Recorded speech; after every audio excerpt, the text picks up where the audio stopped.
Sujata Vishwavidyaniketh. It is in Pathakademi, Eluru, West Godavari district. My sub-team is radar system with satellite in traffic signals. Radar means radio detection and training. Nowadays the population is growing day by day very high. Due to this, traffic also incidents simultaneously.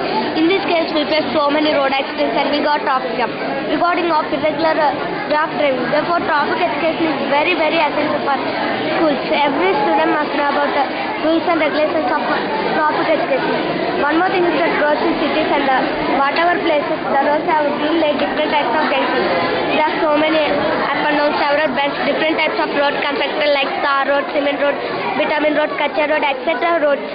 Every person must know about rules and regulations of traffic education. So, government implements so many systems.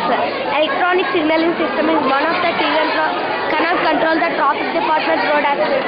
We introduced new technology in traffic signals. Radar means satellite in traffic signals. Radar means radio detection and ranging.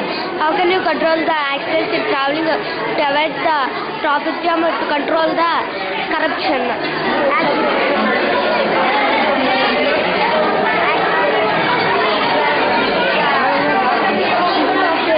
The speed limit of a vehicle is 30 km.